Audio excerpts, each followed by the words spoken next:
Buraxılış tipli maraqlı bir sualla qarşınızdayıq. Yəni indi deyəcəyim qaydanı bilsəz, vaxt itirməyəcəksiniz buraxılışda. Çox səmərəli qaydadır. Amma başlamamışdan qabaq nə edək? Kanalımıza abunə oluruq, videoları bəyənirik, bizi dəstəkləyirsiniz və rəy yazmağı da yaddan çıxartmayın. Deməli uşaqlar, nədir məsələ?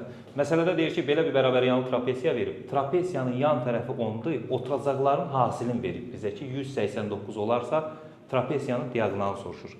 Nəzərinizə çatdırıram, bu bərabər yanlı trapesiyada keçərlidir mənim deyəcəyim bu fikir. Nədir? Bax, yenə buradan bir hündürlük çəkərəm, haradasa bir 5 dəqiqə, 6 dəqiqəmi ala bilər bu sualın həlli. Amma qısa belə bir qayda var ki, bərabər yanlı trapesiyada əgər sənə oturacaqların hasilin və yan tərəfin veribsə, onun diaqonalını tapmaq üçün, yəni AC-ni tapmaq üçün kök altında oturacaqların hasilinin üzərinə yan tərəfin kvadratını gələcəksən, yəni onun kvadratını gələcəksən. AB hasilinin də əvvəlcədən özü 189 verdiyinə görə AC bərabər olacaq kök altında 189 plus 100.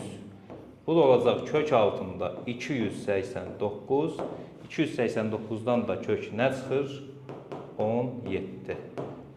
Cavab olacaq 17. Dediyim kimi, bu ancaq bərabər yanlı trapesiyaya aiddir. Başqa trapesiyalarda belə şey yoxdur. Belə.